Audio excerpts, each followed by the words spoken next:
January 26, 2026. A Russian oil tanker burns in the Black Sea. In the Mediterranean, French special forces storm another vessel. In Moscow, Putin watches his entire strategy crumble in real time.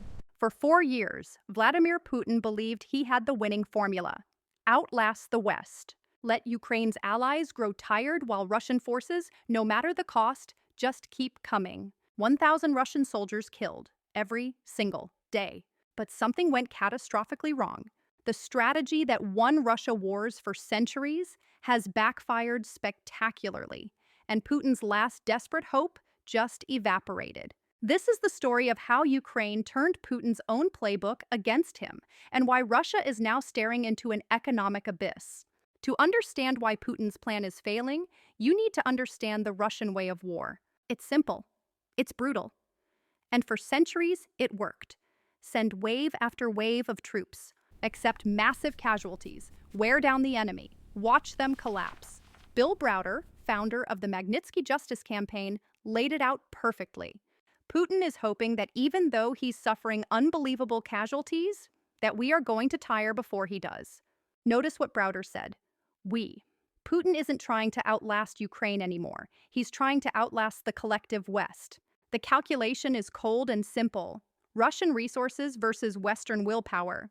Putin believed his resources would last longer. He was catastrophically wrong. December 2025. Putin appears on Russian state television for a 4.5-hour address. He wants to reassure Europe, to smooth tensions. He makes a promise. There won't be any operations if you treat us with respect, if you respect our interests, just as we've always tried to respect yours. Respect, that's what he calls this. Thousands of Ukrainians without electricity, without heating, entire cities reduced to rubble. But Putin has convinced himself this will work. Why? Because Western support has been inconsistent.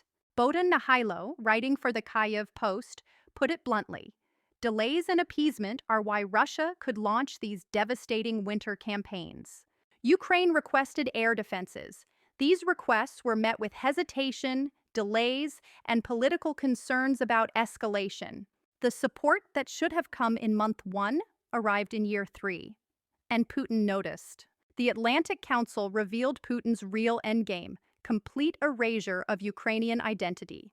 In occupied regions, Ukrainian heritage is systematically destroyed. Russian culture forced upon populations. Stalin's playbook updated. Putin doesn't want peace. He wants to return Europe to when he prowled KGB halls. But his strategy is crumbling. January 2026. Putin expected Western collapse. Instead, he got the 100-year partnership and the Paris Declaration. Historic security guarantees. Multinational peacekeeping. The West isn't just supporting Ukraine now, they're guaranteeing its existence forever. Then there's the Shadow Fleet. US and French forces seizing vessels like the Marinera and the Grinch. It's economic warfare. Part 4, Ukraine's counterattack. While allies seize ships, Ukraine is destroying Putin's economic lifeline: oil. Since June 2022, Ukraine has struck 55% of Russia's refineries. 2025 was the breakthrough year. 20% of capacity offline. Drones hitting rigs deep in the Caspian Sea. Russia's crude supply hits 15-year lows. The money is going up in smoke. Part 5. The human cost. But Ukraine isn't just destroying the economy. They're destroying Russia's future. 1.23 million Russian soldiers killed or disabled. That's equivalent to erasing entire cities like Munich or Birmingham. And those who return, they bring the violence home. Crime rates spiking. Putin loses manpower on the battlefield and peace on the streets. Part 6, the wildcard.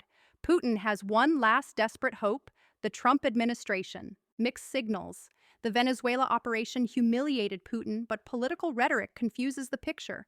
Nobody knows what's next. But here's what Putin forgot. Europe isn't waiting for permission. The support continues. The commitment remains. Conclusion: Putin believed he could outlast the West. Instead, Ukraine turned his strategy into ashes. His fleet captured, his economy collapsing, his army gone. The man who wanted to outlast everyone is being outlasted. This is Putin's master plan, not marching toward victory, but collapsing into the abyss he created.